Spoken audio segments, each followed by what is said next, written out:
who we were talking about. And A red light just came on my screen. yeah, that means that's your career dissipation light, and it just went into overdrive. Oh, man.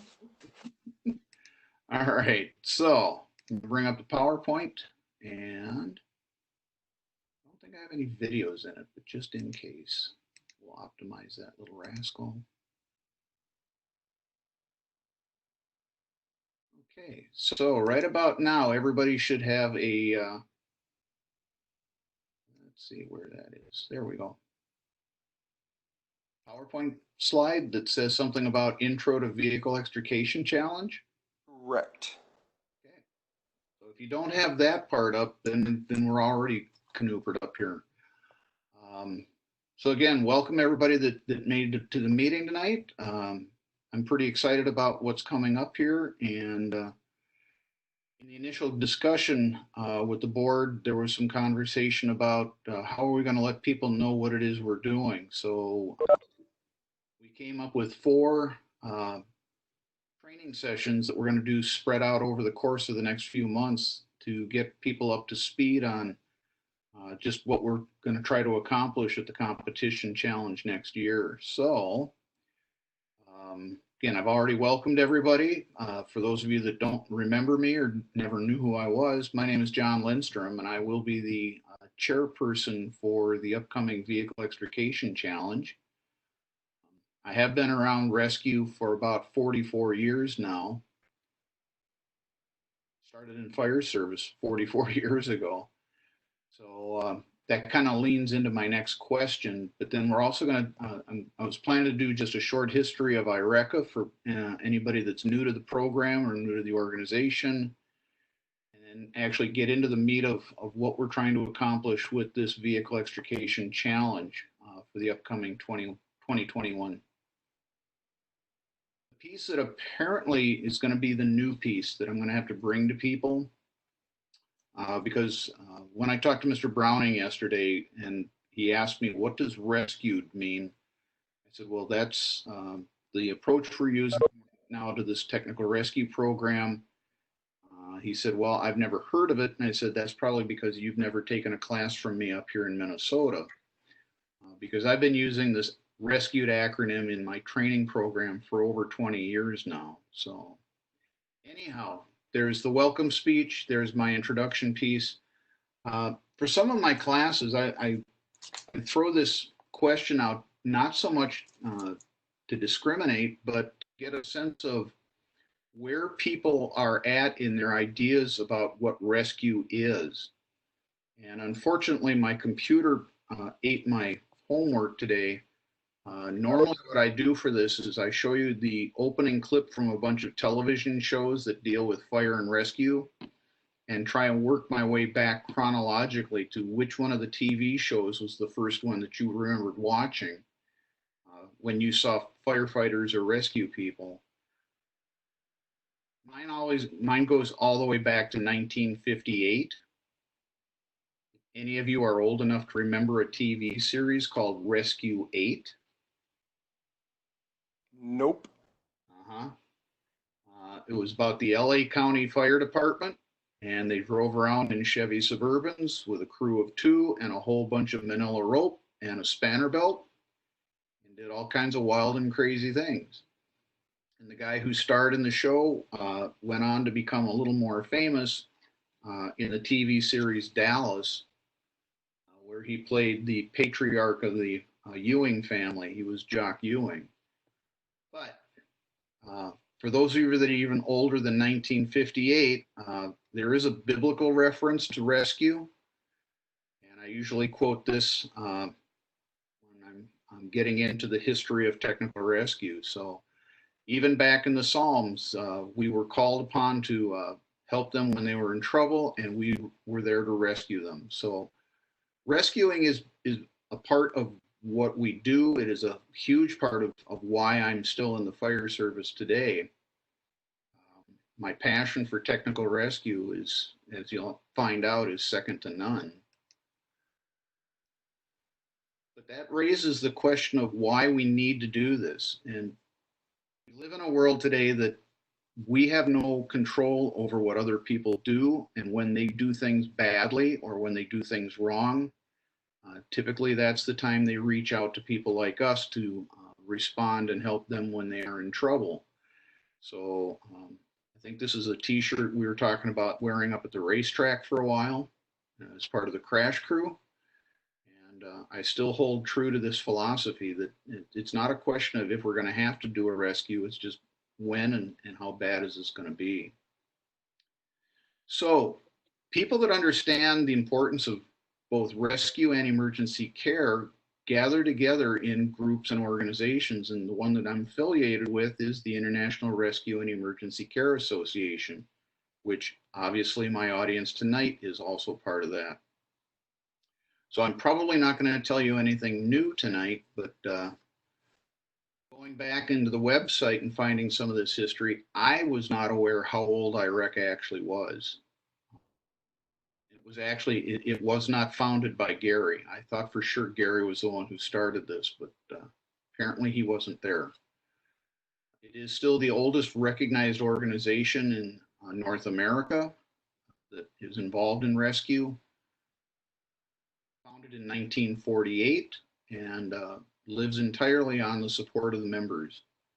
So with that in mind, I have been a member of other organizations. I was for many years a part of the Minnesota Rescue and First Aid Association. Any of you remember that group of people? Folks like Lenny Crandall, the Payette family, Dick Nordby out of Brooklyn Center. So those were the people that introduced me to technical rescue. And guys like Lenny Crandall were the ones who gave me that first opportunity. So would that be the time of Ernie Kramer? Ernie Kramer, yes, he was part of that as well. And there were a few others. But in these organizations where you get together with people that are really truly sincere about their commitment to doing rescue, it's easy to see why these kinds of organizations are still around today. The annual conference has been hither beyond pillar to post, and under the current regime, it looks like we may have found ourselves a home down in the beautiful state of Texas, where they understand relative humidity doesn't mean you're married, it's just part of your life. But in the next couple seasons of working with the TEACS group down in College Station, I'm really excited about their interest in bringing the tech rescue and particularly the vehicle extrication onto their campus. I'm really looking forward to working with them over the next few months to get this thing set up. We have in the past had competitions from the level of first responder through emergency medical technician, and clearly a large focus on rope and confined space in terms of technical rescue. There have been previous attempts to run with an advanced life support competition, and there are previous experiences with vehicle extrication. And one of the things that I'm really striving to do this time around is to create something that is truly ours. I've had a number of people contact me. I've looked up some information. There are other groups that do this kind of stuff that have been successful with vehicle competitions for a while now. But it was my personal belief that what we didn't want to do is have something like we stole it from somebody. And I definitely wanted it to have our brand on it. So the way I've structured it this year and the way my group, the people that are working with me, I truly believe we're bringing something fresh into the rescue competition area. And I'm hoping that that's how this works out for us. Again, it's the loyalty of the members that keep us going and growing. And that's why when we came back to vehicle extrication, when Gary Leafblad asked me if I would be interested in getting involved in it, initially I thought he was looking for a mannequin to stuff a car, AKA me. And when I realized that no, he actually was extending a branch to me and asking me if I would be interested in taking up the challenge of reestablishing this, I got, and Gary can tell you this, I got totally excited. I think that first meeting we had over a cup of coffee, I was just about ready to run around the table a couple of times. So yeah, I'm very excited about this. But some of the background that I wanted to bring into this and talk about why this is something that we should put in the form of a challenge and putting a timeline on it. Because throughout the industries, and in particular, if you're familiar with OSHA at all, it is not a small town in Wisconsin. But for the last 34 years, I've spent a lot of my career teaching OSHA compliance to industry. And a couple of the things that came out of the confined space standards were the discussion about having designated rescue and emergency services available whenever an employer is putting somebody into a potentially hazardous environment. And in their standards, the 1910 is their general industry standard, the 1926 is the construction standard. Both of them specifically talk about the need to have qualified rescue people standing by or available.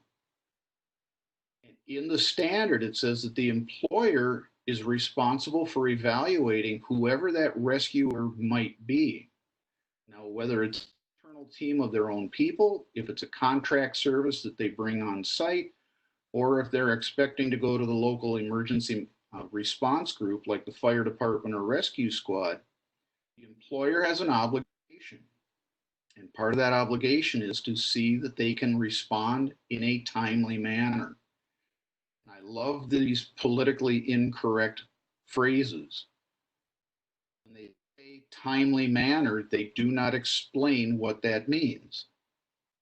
I always challenge my students with this when I say, if you were being bad at home and your parent looked at you and said, that's enough, go to your room in a timely manner, how long would it take before they heard the door slam?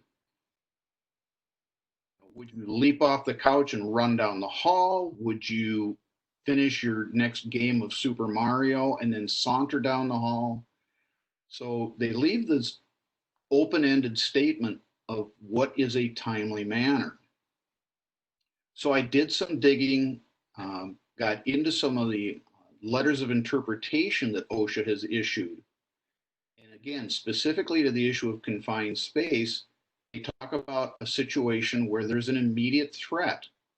And in that situation where the immediate threat is there, the rescue responders have to be immediately available. In other words, at or very near the entry point. So now, timely to me sounds like right away. But in another section of the NIOSH standard, when you ask the question, well, what constitutes an atmosphere that is immediately dangerous to life and health? Here's what they come back with. It's a concentration that for up to 30 minutes does not cause death, serious or irreversible health effects, or does not impair or impede the ability to escape. Now, the reason I backed into this definition was I was trying to find out why they require an SCBA to be rated for 30 minutes. Where did that number come from? And the link is here, that the presumption is if you're wearing an SCBA and you run out of air, you would have up to 30 minutes to get out of the atmosphere before something would happen. At least that's their theory.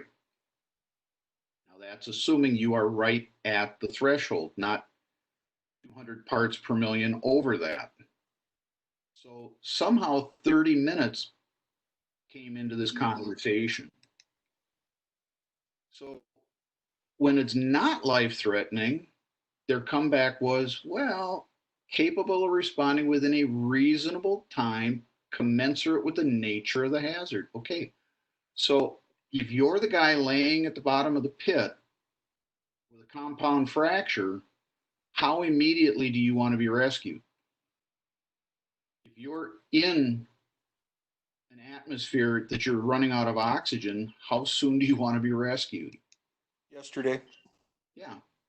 So in and amongst these conversations, I found that the phrasing, the term response time. And I thought, okay, now I've got something that I can work with. And in response time, we have used the expression for many, many years, the golden hour. And the golden hour breaks down into increments of time based on what we need to accomplish to get somebody to that surgical intervention in a timely manner. And if you break this whole thing down into these sections of time, this is the way that hour plays out. So in the golden hour, reaction time is defined as that period of time that it takes for somebody to realize there's a problem and start to take an action to initiate a call for help. The contact time then is the amount of time it takes to make that call, to, whether it's through 911, by radio, by landline. So we're presuming that it could take upwards of 10 minutes just for somebody to get in touch with an emergency response team.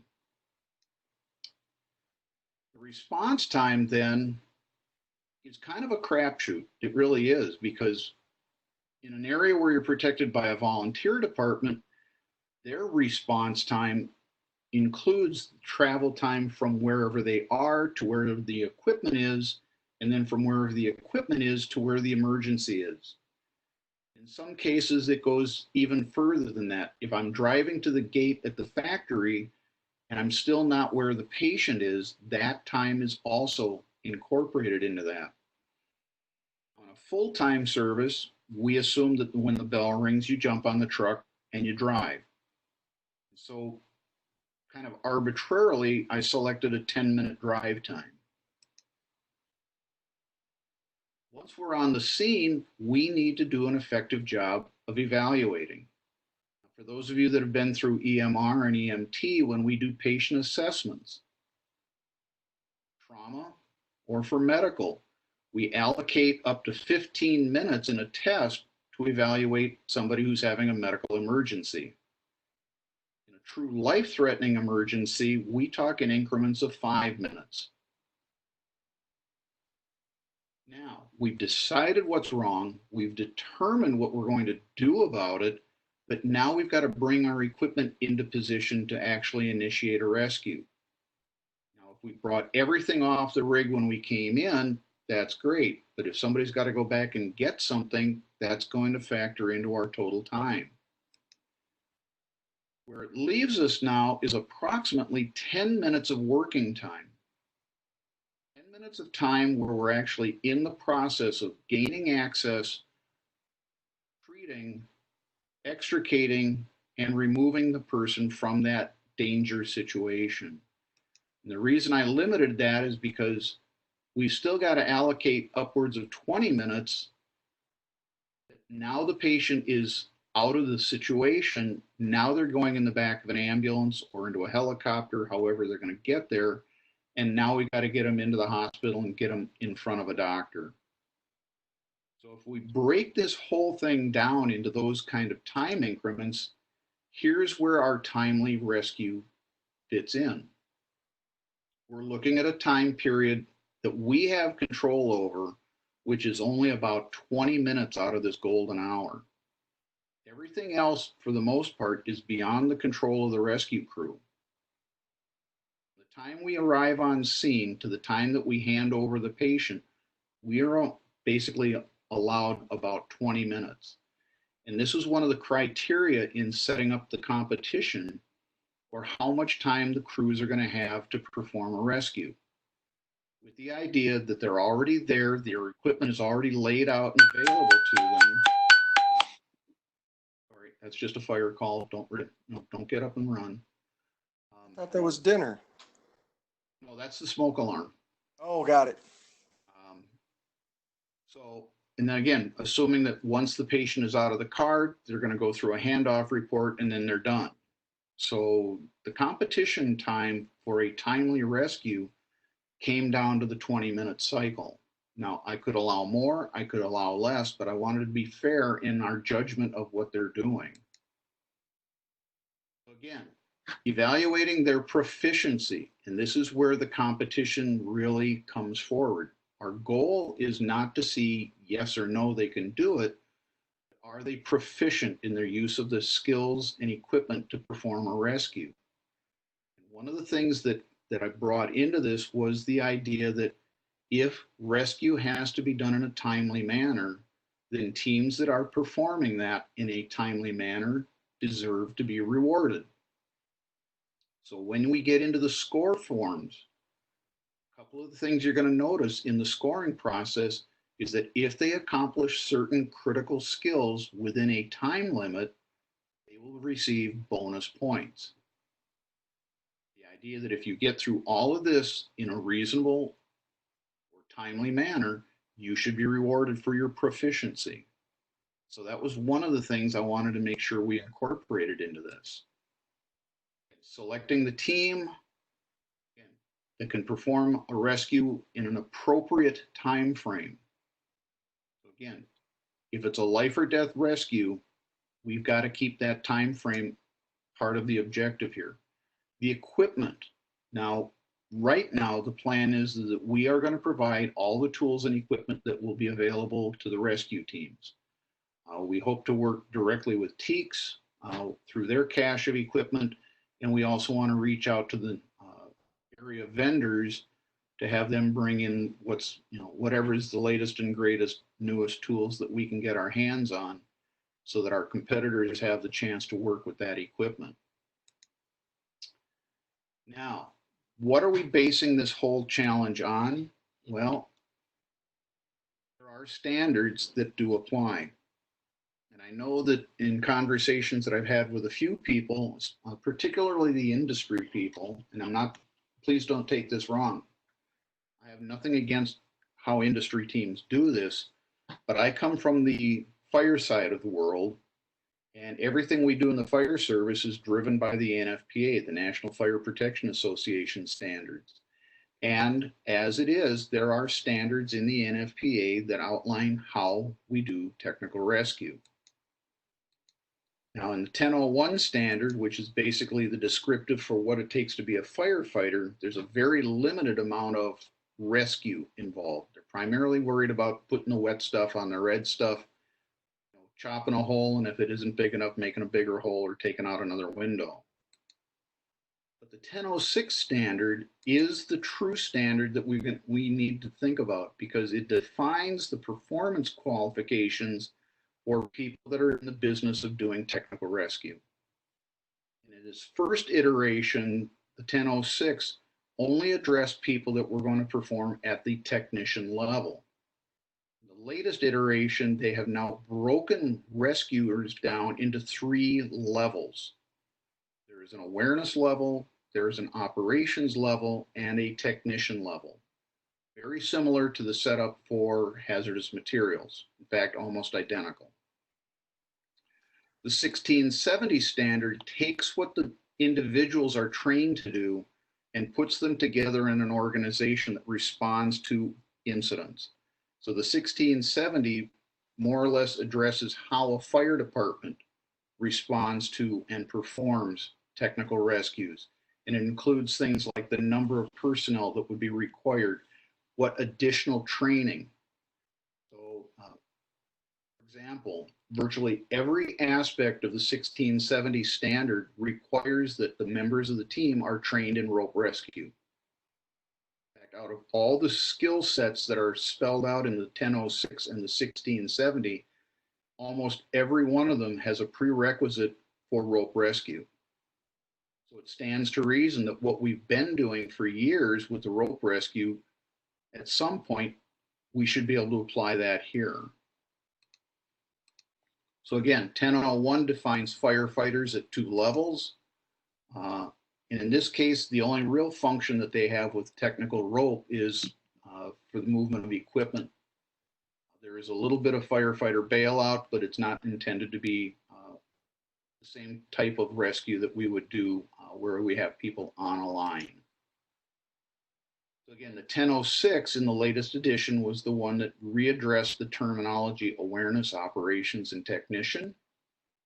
So now we can build people through a series. And that's one of the reasons why in the competition, we talk about having a 4-man and a 7-man rescuer. I probably need to be more politically correct here. But not only am I talking about it in terms of how many bodies you have available to move stuff around, but we're also going to talk about it at the level.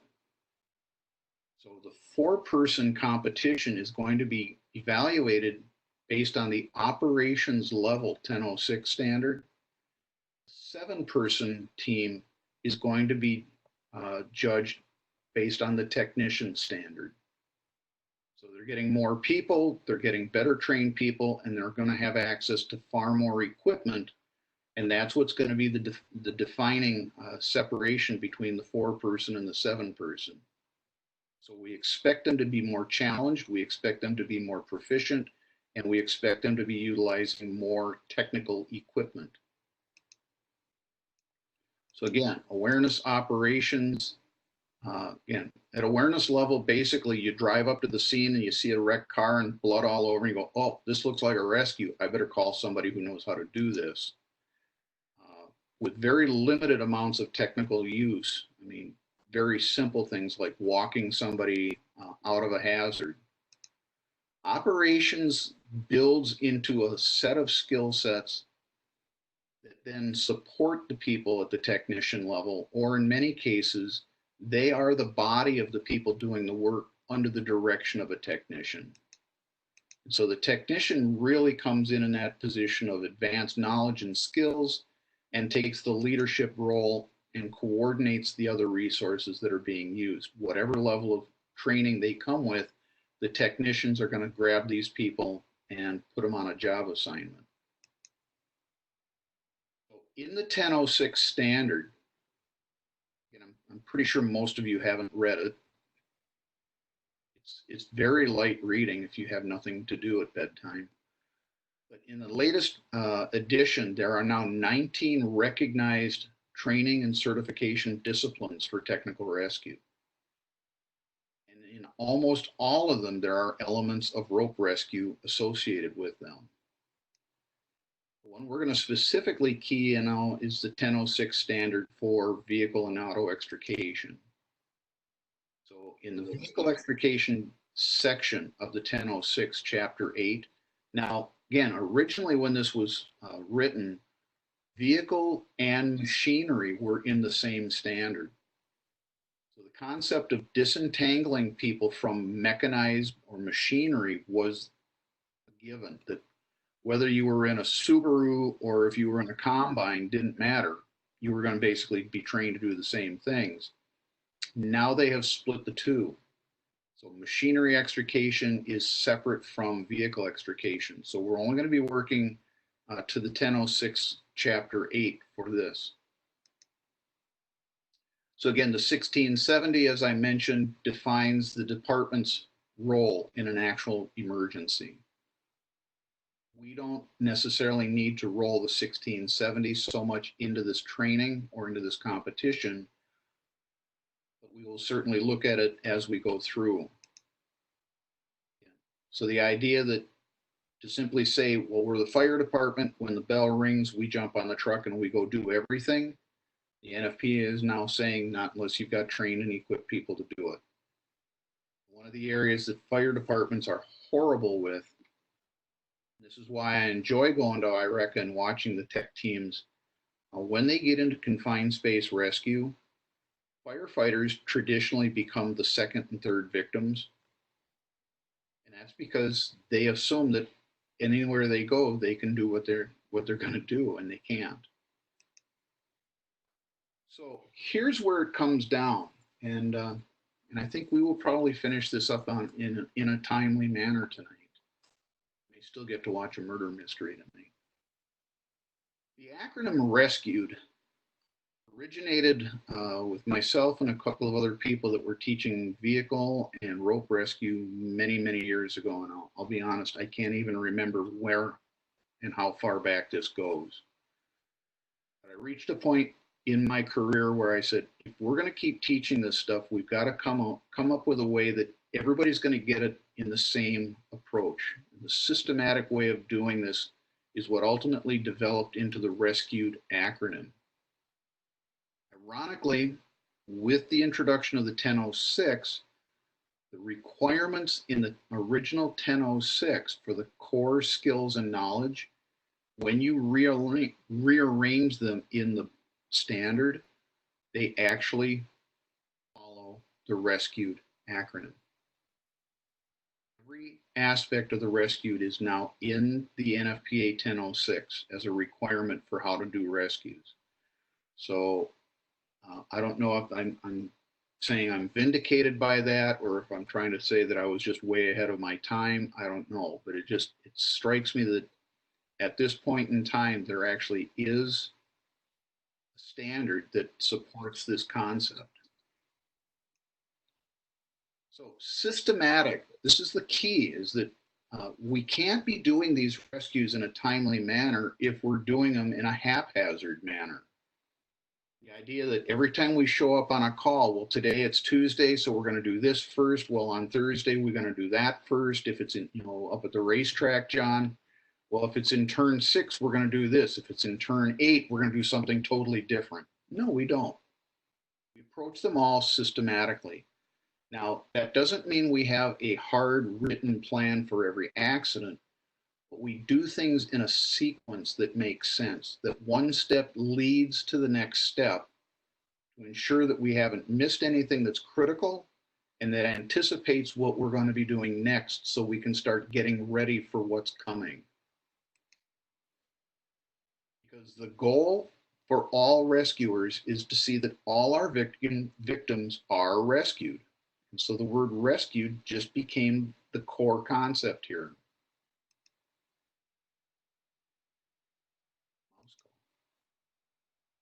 Okay, so here are the phases or sequence of events in the R.E.S.C.U.E.D acronym. First is we need to be responding in a timely manner with the appropriate personnel and equipment.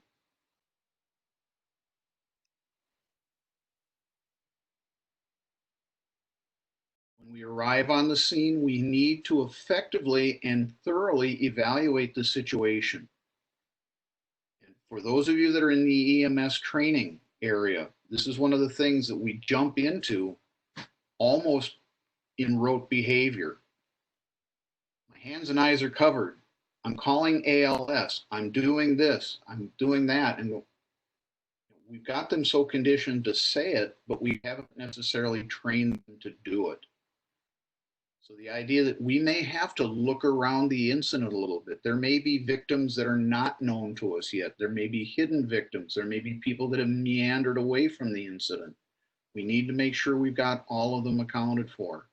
And we need to determine in a timely manner what needs to be done both from a medical standpoint and for an rescue extrication. If we simply open the door and they walk out of the car, no big deal. If they're folded into the car and they are bleeding to death, this is a whole different scenario.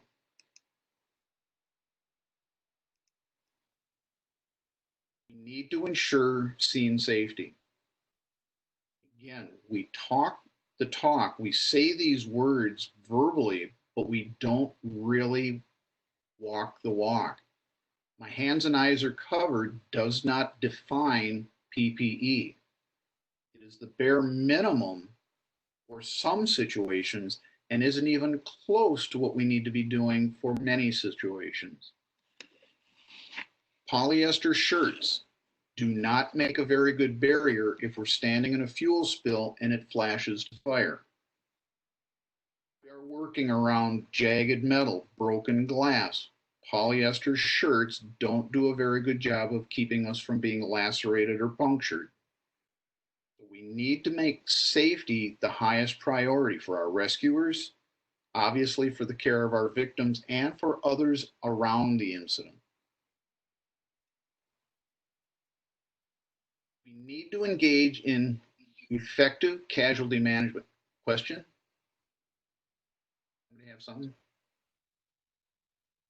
Okay, now again, why does casualty management come this far down the list?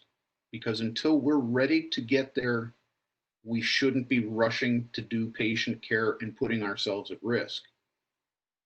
Now, granted, if you're the victim, you want treatment, you want your airway open, you want the bleeding to be stopped. But if I'm taking a chance of losing my rescue team to do it, then that's not an appropriate scenario. It's not timely and it's certainly not effective. But once we have the scene safe, then obviously our first priority has to shift to the care of our patients. And I came from that era, that generation, that when they introduced us to the jaws of life, everybody's attention was turned to, let's see how much of the car we can rip up. And after we got done tearing the car apart, then we started talking about the people that were still inside the car. And that is so backwards from the concept of emergency care. So, yeah, patient care begins as soon as we can make contact, and that might just be verbally. So, in the scoring criteria, we're gonna utilize a standard that's already been in place. The scoring criteria for the casualty management portion of this is going to be driven by the National Registry of EMTs in their emergency medical responder trauma assessment and management. So I'm not reinventing the wheel. I'm not coming up with a new way of treating people. We are going to use their skill sheet to evaluate the performance of the rescuers when it comes to casualty management. Why? Because they're already trained to the standard. They've already been tested to that standard. We're not asking them to learn to do it all over just because we want to see something different. We want to see them doing it the way they are most efficient at it and the way they've been trained. We need to utilize our resources effectively, and that's where the incident command system comes into bear. The idea that incident command isn't so much a management leadership as it is a resource management. We're going to have a limited number of people.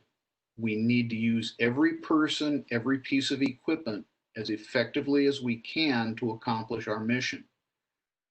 So utilizing the communication through the ICS, organizing the resources through the ICS, so everyone has an assignment, everybody is assigned to a person, there's a defined chain of command so that people are communicating up and down that chain. That's how we make sure that we don't waste our resources. The part that everybody is so excited about is one of the last things we need to be concerned with. The extrication piece takes us back to the mechanics of how do we remove the vehicle from the patient, or in some cases, the patient from the vehicle. And so this is where we will come to bear with the skill set of physically creating an access route to the patient, creating an egress pathway so that when we are ready to move them, we can move them in a swift, efficient, effective manner. The minimum number of twists, turns, stops, and starts. When we say go, we want to go literally from the car to the ambulance if we can. So the extrication is where they will score a large portion of their points in this process in how well they effectively prepare for the actual rescue. And then the final phase of the rescued is delivering them to an appropriate medical care facility by the most expeditious means available. So, in other words, if this is a BLS incident, we don't necessarily need to be calling for an ALS ambulance. And I know, again, for those of you that have been in the OEC program, we have so conditioned these EMTs to default to calling for an ALS rig that we seem to forget that in a lot of parts of the country, BLS is the ambulance service. And they're not going to stand around waiting for an ALS rig to come from the next town over when they've got a patient that they could be taking to the nearest medical facility to provide more advanced care than they can give in the field. So this is one of those aspects of this that if the BLS provider is the ambulance service, we should expect them to load. When they say load and go, that means load them in your ambulance, not somebody else's. The other aspect of this is making the decision when this is a true life-threatening trauma, that they make that call for a medevac helicopter. And in the scoring criteria, there are points available to them if they've made that decision and they have identified the need for a helicopter. There are scoring points for their decision to call for the helicopter and to establish a landing zone for the helicopter. Now, obviously, we're not going to have one on standby to land whenever they want one. So for the scoring portion of it, we just need to get them up to that point that they're prepared for it when it arrives. So to ensure that our patients, our victims, are properly rescued, this is the R.E.S.C.U.E.D acronym. And it dovetails perfectly now with the NFPA 1006 rescue standard. All these key points are specifically identified in the 1006. So it's something that any team, particularly in the fire service, has access to that information and can very quickly learn it, absorb it, and integrate it if they aren't already. So I've actually kind of reached a point where I was expecting more questions or comments. So I'm actually probably close to being done. I think I had scheduled it from 6 until 8. I was overly estimating my interaction with my audience. So, what do you folks think so far? Go ahead, Arlene. Is that symbol, is that a patch? That's what I'm planning to use. Well, it looks like a St. Louis Park fire patch. Well, would you like to know who designed the St. Louis Park fire patch? Wait, let Probably me guess. you. That would be me.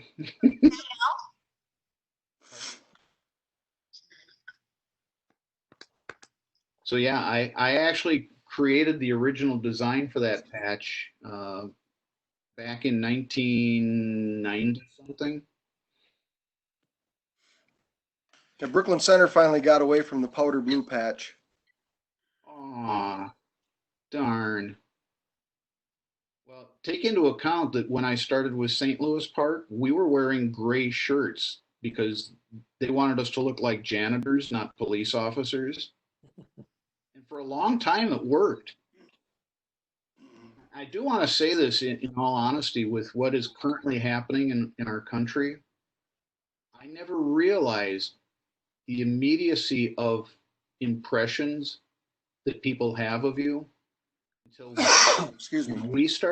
when we got our gray shirts and we started buying the same uniform shirts that the police were wearing. When we would walk into an incident, the people would look at us and the looks and the things they would say were horrible. But suddenly they would see the patch and there was this immediate, oh, it's the fire department. And suddenly we were the good guys. And I truly feel sympathy for the law enforcement people who just by being identified as law enforcement right now have that immediate automatic stigma that people put on them. Yeah, you put anybody else in the same uniform, but you put a different patch on it, and all of a sudden you're a nice guy again.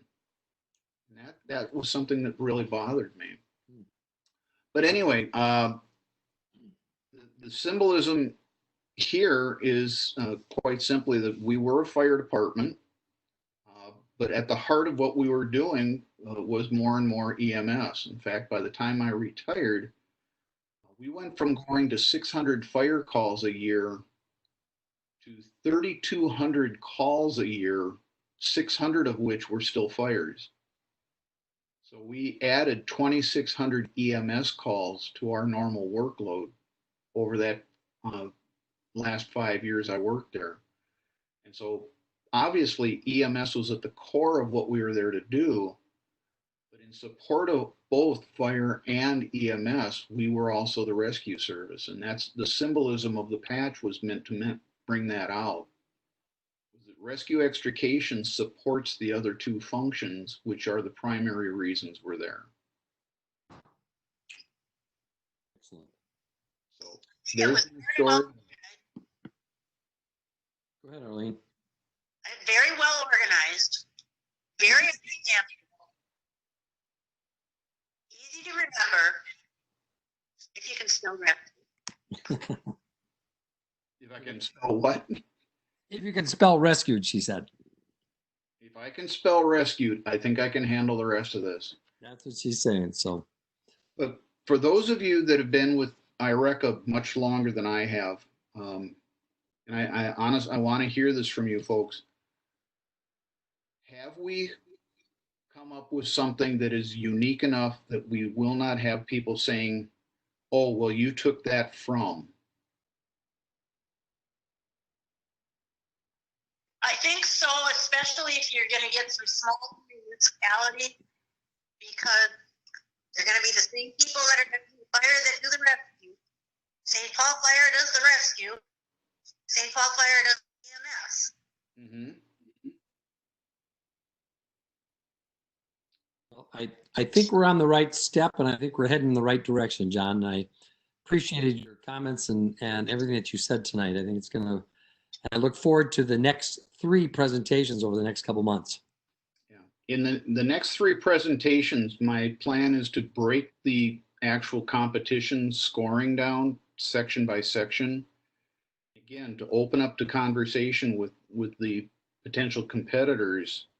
So if they have questions about the sequencing or how are we going to score, how are we going to assign point values to certain skills or functions, these are the things that I want to hear from those people that are going to be in the pits, and obviously from the people that are in charge of this program as well.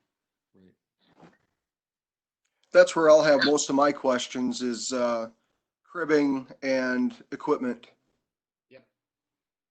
And again, just to answer what the question might already be, out of the 1006, out of the 1670 standard, what I derived is the 2 lists of equipment.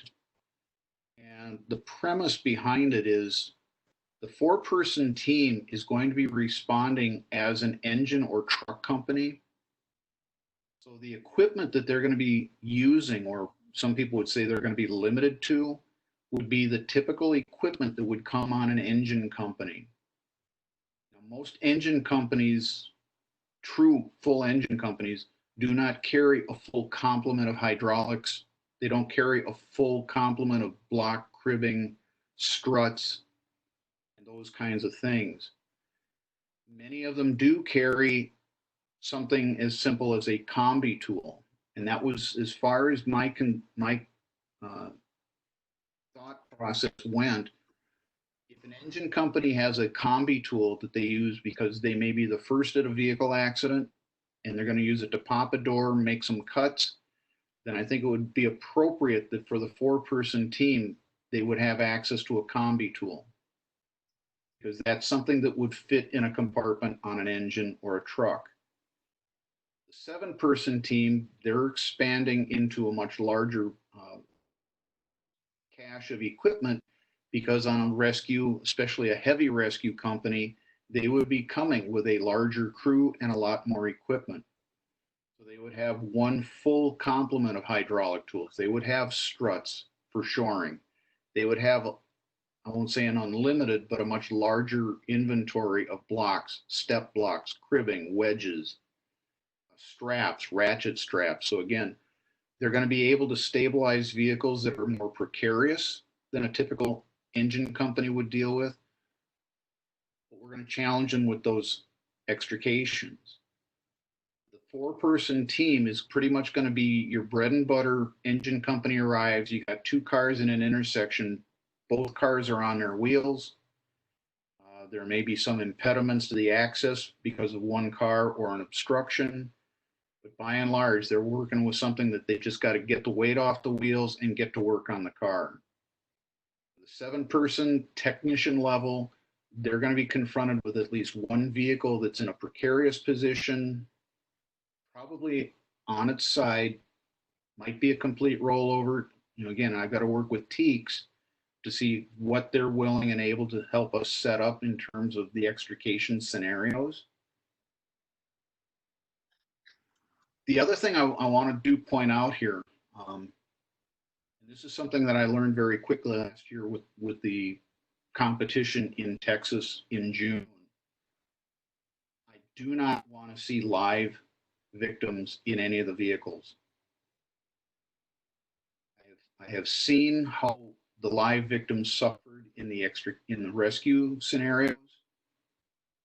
And what I don't want to see is a situation where if the rescue crew gets compromised because they're overheated and have to withdraw, I do not want to leave a live person stranded in a vehicle.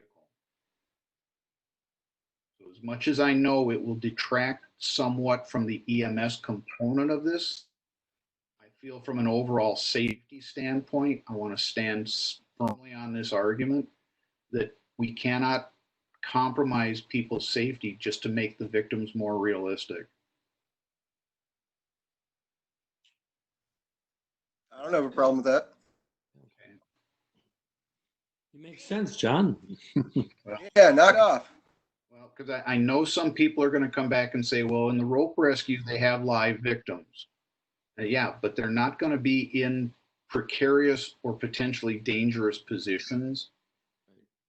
As a general rule, unless something, and I've missed something, they aren't dangling out in the middle of nowhere where nobody can pull them back in if something happens. And once you stuff somebody into a car and start, mushing around with the car, there's just far too many potential problems with that. And again, if the victim gets overheated in the car, we're probably not going to be providing air conditioning. And even if we canopy over the pits for shade, I'm still deeply concerned about the possibility that inside a wrecked car, somebody's going to be overcome by heat. And then we're going to be in a situation where we actually have an extrication. And then I don't want to take the chance of hurting anybody in that process. Right. There's no need to compromise the safety of anybody. So, Ron, I heard you about 4-person and 7-person. Are you going to run tracks? Yeah, well, we'll add everything with the next one. There's Okay. so we'll explain a little bit more just for the sake of trying to stay within 1 hour here. We'll try to bring this to a close here. And if you have any questions, you can always, email John Lindstrom here. It's jlindstrom@ireca.org. And he will be more than happy to, discuss and talk any more. But look forward to the upcoming presentations. I believe the next one is in September. Right. So We'll have everybody get home. We'll have other ones coming too. We'll have technical rescue 7 and 4-man or 4-person extrication chairs. They'll also, and the BLS will also be talking the next couple months here. So got to stay tuned. Alrighty, folks. All right. Thanks for joining us. Tell all your Good job, John. All right. Thank Thanks, you, John. Mr. Lindstrom. We'll talk to you soon. All right, everybody take care. Wash your hands. Take care. Stay safe. Yeah, All right. wash your Bye-bye. hands.